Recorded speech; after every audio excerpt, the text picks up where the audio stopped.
Hello students, unit number first का third chapter अपना चल रहा था, जिसमें अपन ने लास्ट वीडियो के अंदर बीज के परिवर्धन वाला टॉपिक पूरा किया था।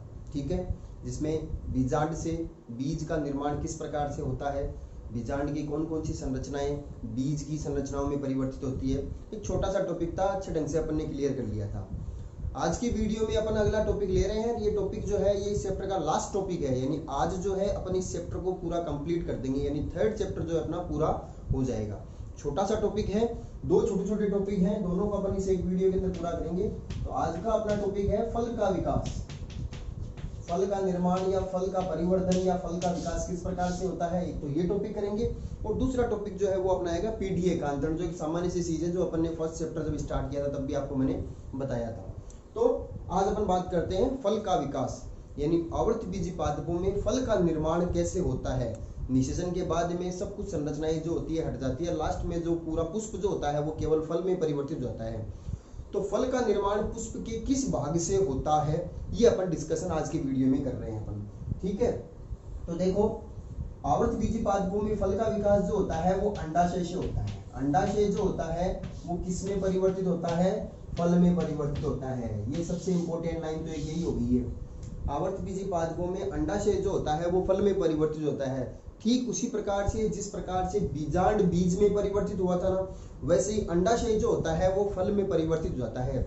और अंडाशय की भित्ति जो है, अंडाशय भित्ति जो होती है, अंडाशय की भित्ति वो फल भित्ति में परिवर्तित रहती है। अंडाशय की भित्ति फल भित्ति, जिसे अपन पेरिकार्प भी कहते हैं, फल भित्ति को पेरिकार्प भी कहते हैं, इसमें परिवर्तित हो जाती है।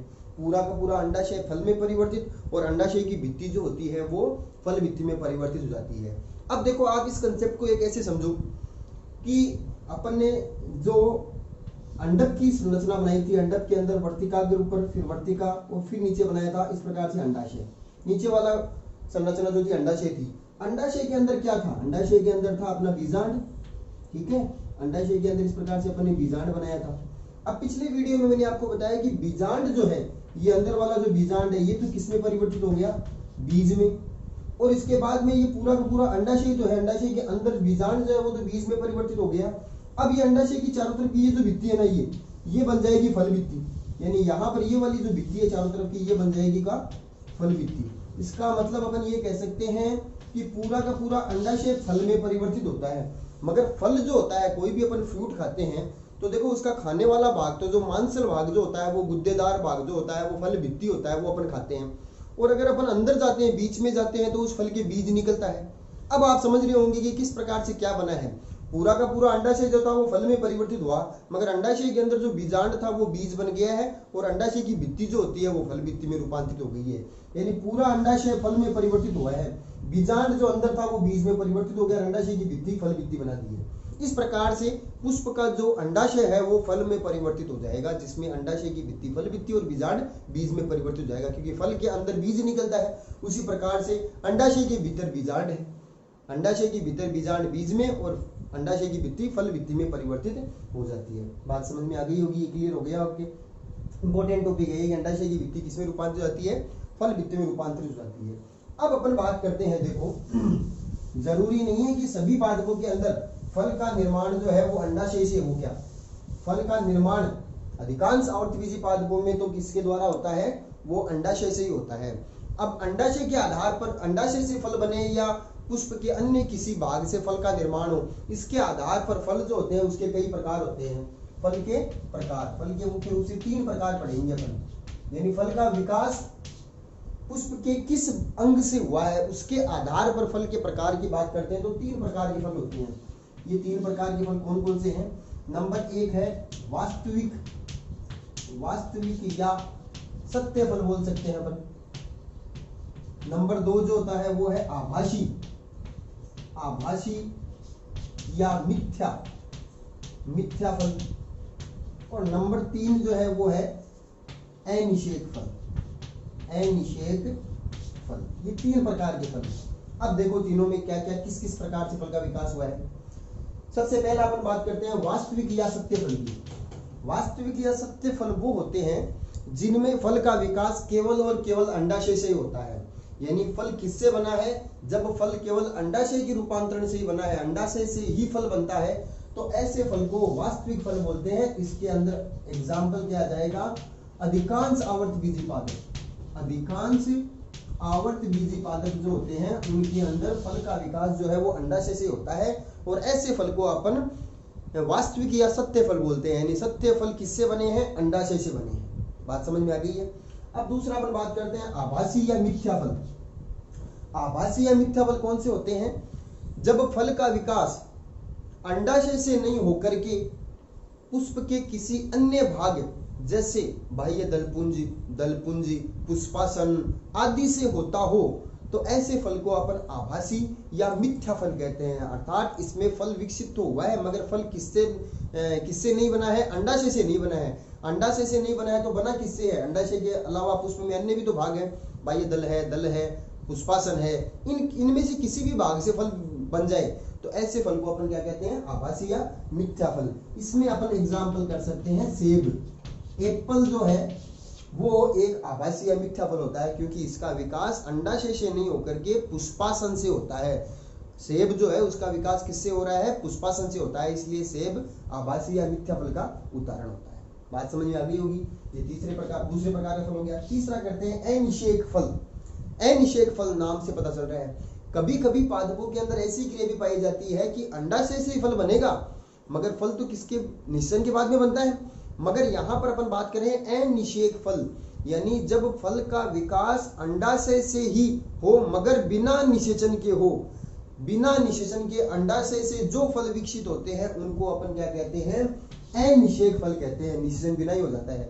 इसमें अपन एग्जाम्पल कर सकते हैं, जैसे अंगूर है, केला है, पपीता है।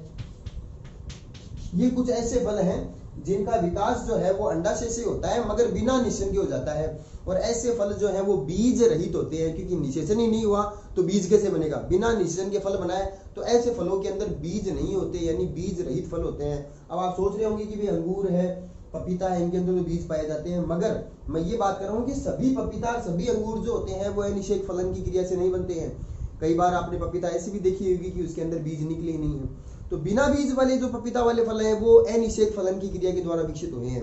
ठीक है, तो अनिषेक फल किसे बोलते हैं? जब फल का विकास बिना निषेचन के अंडाशय से होता है तो ऐसे फल अनिषेक फल कहलाते हैं, और इस प्रक्रिया को अनिषेक फलन कहते हैं। अनिषेक फलन एग्जाम्पल हो गया ये। बात समझ में आ गई है? अब वर्तमान समय के अंदर अनिषेक फलन की क्रिया को विभिन्न प्रकार के पादप हार्मोनों के छिड़काव से प्रेरित भी किया जाता है, क्योंकि अनिषेक फलन की क्रिया में फल का विकास जो होता है बहुत जल्दी हो जाता है। व्यापारिक स्तर पर फलों का विकास करने के लिए अनिषेक फलन की क्रिया को कृत्रिम रूप से प्रेरित भी किया जाता है। उसके लिए विभिन्न प्रकार के पादप हार्मोनों का छिड़काव किया जाता है। और कौन से पादप हार्मोन है जिनके छिड़काव से अनिषेक फलन होता है? तो आपको ध्यान में रखना है दो पादप हार्मोन, इसमें नाम आपको रखना है, एक तो ऑक्सिन और एक है जिब्रेलिन। ऑक्सिन और जिब्रेलिन पादप हार्मोन जो है, इन हार्मोनों को पुष्प की वर्तिकाग्र जो होती है उस वर्तिकाग्र के ऊपर छिड़काव किया जाता है, स्प्रे किया जाता है वर्तिकाग्र के ऊपर। और पादप हार्मोन वाला चैप्टर अपन ने जब अपनी ऑफलाइन क्लास फरवरी में चल रही थी उस समय पर थोड़ा बहुत किया था। उस टाइम पर मैंने आपको बताया भी था कि ऑक्सिन और जिब्रेलिन ऐसे पादप हार्मोन है जो पादपों के अंदर अनिषेक फलन की क्रिया को प्रेरित करते हैं। तो ऐसे हार्मोन अगर वर्तिकाग्र के ऊपर, किसी पुष्प की वर्तिकाग्र के ऊपर छिड़के जाते हैं तो उस पुष्प के अंदर अनिषेक फलन की क्रिया तेजी से होने लग जाती है, यानी बिना निषेचन की उसका अंडाशय जो होता है फल में परिवर्तित हो जाता है। और इस प्रकार के अनिषेक फलन को प्रेरित अनिषेक फलन कहते हैं। ये भी बहुत अच्छा क्वेश्चन है। प्रेरित अनिषेक फलन से आप क्या समझते हैं? ऑक्सिन व जिब्रेलिन पादप हार्मोनों को वर्तिकाग्र के ऊपर छिड़क करके अनिषेक फलन की क्रिया को प्रेरित करना प्रेरित अनिषेक फलन कहलाता है। वर्तमान समय में व्यापारिक स्तर पर अनिषेक फल विकसित करने के लिए इस प्रकार का काम भी किया जाता है। ये हो गया अपना फल का विकास। क्लियर हुआ टॉपिक? ये फल का विकास अंडाशय से होता है। अंडाशय के अंदर अंडाशय की भित्ति फल भित्ति में परिवर्तित हो जाती है। फल का विकास अंडाशय के अलावा पुष्प के अन्य भाग से भी हो सकता है। इस आधार पर फल के तीन प्रकार किए अपन ने, वास्तविक या सत्य फल, आभासी या मिथ्या फल, और तीसरा अनिषेक फल। अनिषेक फल वाले में से क्वेश्चन जो होता है वो इंपॉर्टेंट है। ये जो ऑक्सिन जिब्रेलिन वाला मैंने बताया, इस कंसेप्ट में से कई बार क्वेश्चन पूछ लिए जाते हैं। अब इसके बाद में अपन बात करते हैं, छोटा सा टॉपिक था, ये पूरा हो गया है। वैसे चैप्टर लगभग खत्म है यहीं पर ही, मगर एक अपने बुक के अंदर एक छोटा सा टॉपिक और दे रखा है जो अपने पहले चैप्टर के अंदर की शुरुआत में आ गया था, वो है पीडी एकांतरण। पीडी एकांतरण लास्ट टॉपिक है इस चैप्टर का, जिसे अपन पूरा करके इस चैप्टर को आज कंप्लीट करते हैं। पीडी एकांतरण, अल्टरेशन ऑफ जनरेशन। देखो पीडी एकांतरण क्या होता है, आवर्तबीजी पादपों के जीवन चक्र के अंदर दो प्रावस्थाएं एकांतरित क्रम में पाई जाती है। दो प्रावस्थाएं कौन सी, एक तो होती है बीजाणुद्भिद प्रावस्था। बीजाणुद्भिद प्रावस्था, बीजाणुद्भिद प्रावस्था जो होती है हमेशा द्विगुणित प्रावस्था होती है, द्विगुणित, जिसको अपन 2n से भी दर्शाते हैं। और दूसरी जो है वो प्रावस्था होती है युग्मकोद्भिद प्रावस्था। नाम से पता चल रहा है युग्मकोद्भिद, यानी युग्मक है इसमें, इसलिए ये प्रावस्था जो होती है वो अगुणित प्रावस्था होती है, जिसको अपन n से भी दर्शाते हैं। तो आवर्तबीजी पादपों के जीवन चक्र में ये दोनों प्रावस्थाएं जो होती है वो आती है। और कैसे आती है, एकांतरित क्रम में आती है।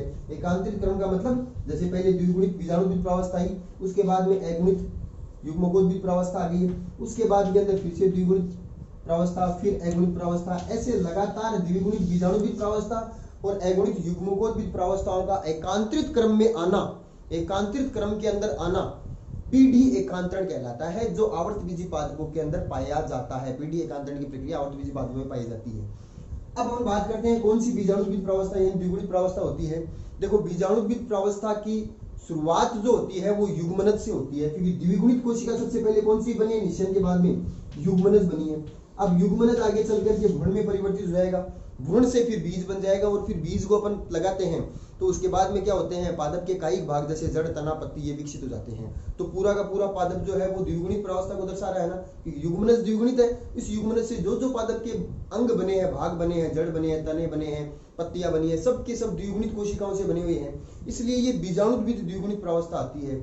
मगर पादप जब पहले छोटा पादप होता है, जब वो बड़ा हो जाता है, यानी कायिक प्रावस्था से गुजर करके जब वो जनन प्रावस्था में आता है, बड़ा पादप हो जाता है, तो जनन प्रावस्था का मतलब उसके अंदर पुष्प का निर्माण स्टार्ट हो जाता है। जब किसी पादप के अंदर पुष्प विकसित हो जाते हैं तो वो जनन प्रावस्था के अंदर एंट्री कर चुका है।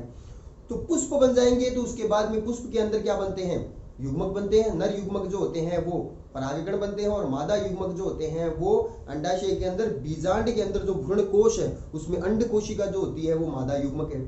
तो अंड कोशिका मादा युग्मक के रूप में, और परागकण या लघु बीजाणु जो होते हैं वो नर युग्मक के रूप में पाए जाते हैं। ठीक है, अब उसके बाद में नर युग्मक लघु बीजाणु अंकुरित होकर के क्या बनाते हैं, नर युग्मकोद्भिद, और गुरु बीजाणु जो होता है वो किसमें परिवर्तित होता है, मादा युग्मकोद्भिद में। अब नाम से पता चल रहा है कि मादा युग्मकोद्भिद और नर युग्मकोद्भिद का विकास किससे हुआ है, युग्मकों से हुआ है, गुरु बीजाणु और लघु बीजाणुओं से हुआ है। इसका मतलब ये अगुणित प्रावस्था है। मगर ध्यान में ये रखना है कि द्विगुणित बीजाणुद्भिद प्रावस्था जो है ना वो आवर्तबीजी पादपों में मुख्य और लंबी प्रावस्था है। मेन प्रावस्था जो होती है ना, मुख्य जो एक लंबे समय तक रहती है, वो बीजाणुद्भिद द्विगुणित प्रावस्था है।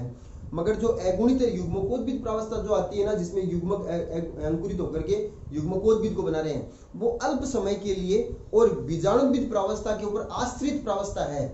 यानी युग्मकोद्भिद प्रावस्था के अंदर जो दोनों युग्मकोद्भिद बने हैं, नर और मादा युग्मकोद्भिद, वो किस पर बने हैं, वो द्विगुणित पादप के ऊपर ही बने हैं। तो अपना पोषण भी प्राप्त द्विगुणित बीजाणुद्भिद प्रावस्था से ही कर रहे हैं, इसलिए अल्प समय के लिए बनने वाली और बीजाणुद्भिद प्रावस्था के ऊपर आश्रित प्रावस्था होती है, पोषण के लिए आश्रित रहती है। कौन सी प्रावस्था, युग्मकोद्भिद अगुणित प्रावस्था जो है, यानी अगुणित युग्मकोद्भिद प्रावस्था अल्प समय के लिए और द्विगुणित प्रावस्था के ऊपर आश्रित प्रावस्था है, जबकि बीजाणुद्भिद प्रावस्था जो है वो मुख्य और लंबी प्रावस्था होती है, आकर्षक प्रावस्था होती है। ठीक है, इस प्रकार से इन दोनों प्रावस्थाओं का एकांतरिक क्रम में आना पीडी एकांतरण कहलाता है, जो आवर्तबीजी पादपों में पाई जाने वाली एक मुख्य प्रक्रिया है। ये एक छोटा सा टॉपिक करके अपन इस चैप्टर को खत्म करते हैं। आज ही अपना चैप्टर पूरा कंप्लीट हो चुका है, 3rd चैप्टर। इसके बाद में अपना 4th चैप्टर जो एक छोटा सा चैप्टर है उसको स्टार्ट करेंगे। अब देखो थोड़ी सी बातें मैं आपको और बता देना चाहता हूँ। टेस्ट के लिए आपके पास नोटिफिकेशन आ रहे हैं, आपको पता भी लग गया होगा सभी को। टेस्ट के बारे में मैं थोड़ी सी बात आपको, वैसे मैं फोन कॉल्स भी करूंगा और आपको नोटिफिकेशन के अंदर मैं अलग से भी डालूंगा, और स्कूल की तरफ से भी आपका ऐप जो है उसके नोटिफिकेशन के अंदर आज जो है वो आपके पास पूरा टेस्ट का शेड्यूल आ जाएगा। उसके बारे में मैं आपको थोड़ा सा और बता देना चाहता हूँ कि टेस्ट जो है अपना बुधवार और संडे को होगा, यानी 2 सितंबर और 6 सितंबर को होगा। ठीक है, 2 सितंबर और 6 सितंबर के टेस्ट में क्या सिलेबस आएगा हर सब्जेक्ट का, वो पूरा का पूरा शेड्यूल आपके पास ऐप के अंदर नोटिफिकेशन में आपको मिल जाएगा। ठीक है, जैसे आप नोट्स देखते हैं वैसे ही आपको पूरा का पूरा मिल जाएगा। स्पेशली मैं बायोलॉजी की बात करता हूं तो बायोलॉजी के अंदर आपको सिलेबस मैंने दिया है चैप्टर नंबर 1। जो लैंगिक और अलैंगिक जनन वाला चैप्टर जो है ना, औरतबीजीपाद में जनन, छोटा चैप्टर है मगर अपनी ऑनलाइन क्लासों के में अपन इतना ज़्यादा सिलेबस नहीं दे सकते हैं, क्योंकि वीडियोस भी अपन को ज़्यादा बड़े नहीं बना पा रहे हैं। मैटर जो है वो छोटा छोटा करके टेस्ट ले पाएंगे। टेस्ट के अंदर आपको 3-4 क्वेश्चन मिलेंगे। उन क्वेश्चनों को आपको जैसे सब्जेक्ट का मैं आपको टाइम टेबल भी बता दूं कि 2 सितंबर जो है बुधवार जो है, उस बुधवार को तो आपके टेस्ट होंगे हिंदी और इंग्लिश का, और बाकी बचे 3 ऑप्शनल सब्जेक्ट बायोलॉजी है, फिजिक्स है, केमिस्ट्री है, उनके होंगे संडे को यानी 6 सितंबर को टेस्ट। सभी का सिलेबस आपको आज मिल जाएगा, पूरा का पूरा सिलेबस का पूरा जो शेड्यूल है वो आपके पास आ जाएगा। अब देखो चैप्टर नंबर फर्स्ट अपना सिलेबस रहेगा, संडे को जो टेस्ट होगा उसमें आपके पास 20 नंबर के क्वेश्चन आएंगे, 3-4 क्वेश्चन जो भी है वो क्वेश्चन बना करके आपको पास वैसे ही आपको नोटिफिकेशन से चैट के द्वारा या उसमें के अंदर क्रिएट असाइनमेंट, जो असाइनमेंट भेजते हैं ना, नोट्स भेजते हैं, उसी के अंदर आपको पेपर मिल जाएगा। अब पेपर मिलते ही आपको, जैसे आपको सुबह 9 बजे पेपर मिल गया है, तो आपको ऐसा नहीं है कि भाई उसके बाद में आपकी मर्जी है तब उस पेपर को सोल्व करोगे। आपको ईमानदारी से अपना काम करना है, चीटिंग बिल्कुल नहीं करनी है कि आप कहीं पर नोट्सों के अंदर देख करके उनके अंदर आंसर लिख दो। आपको जैसा आता है, जितना आता है, कोई दिक्कत नहीं है उसके अंदर। आप अपना ईमानदारी से उस टेस्ट पेपर जो है उसको सोल्व करोगे। एक पेज के अंदर क्वेश्चन दोबारा लिखने की जरूरत नहीं है, सिर्फ आप आंसर 1 2 3 4 ऐसे जितने भी क्वेश्चन उनके आंसर आप लिखोगे, और उसके बाद में तुरंत 2 या 3 घंटे बाद में यानी 12 बजे तक उसी दिन आप उस अपनी आंसर शीट जो है उसकी फोटो खींचोगे और उसकी पीडीएफ बनाओगे, और पीडीएफ बना करके वापस आपको हमारे पास जो अपलोड असाइनमेंट जो आपके पास ऑप्शन आता है, उस अपलोड असाइनमेंट से आपको हमारे पास उस ऐप के द्वारा ही भेज देना है। कोई व्हाट्सएप से अलग से नहीं है, उस ऐप के अंदर ही आपकी आंसर शीट जो है वो आनी चाहिए, और ईमानदारी से अपना काम करके आप उसी दिन 12 बजे तक भेज दोगे। अगर कोई बच्चा ये सोचे कि मैं बाद में करूंगा, मैं रात को भेज देता हूँ, तो वो कोई कॉपी चेक नहीं होगी। आपको 12 बजे तक आपको अपना जो आंसर शीट जो है वो अपलोड असाइनमेंट वाले ऑप्शन में जाकर के अपलोड कर देनी है, तभी वो कॉपी चेक हो पाएगी। अगर बाद में करोगी तो उसका कोई औचित्य नहीं है, कोई मतलब नहीं है। तो ये टेस्ट के लिए मैंने आपको बता दी है बात। हो सकता है कि फोन कॉल्स करते समय आपका फोन कॉल लगे नहीं है, उस टाइम पर कोई नेटवर्क इशू हो, बात नहीं हो पाए, तो ये पूरी कहानी मैंने आपको वीडियो के माध्यम से बता दी है। सिलेबस क्या आएगा उसका आज शेड्यूल आपके पास मिल जाएगा। वैसे मैंने आपको बता भी दिया है कि चैप्टर नंबर फर्स्ट आएगा अपनी बायोलॉजी के अंदर, जो संडे को टेस्ट होगा। ठीक है, इस बात का आपको ध्यान रखना है। अगले वीडियो के अंदर अपन अगले चैप्टर को स्टार्ट करते हैं। Thank you.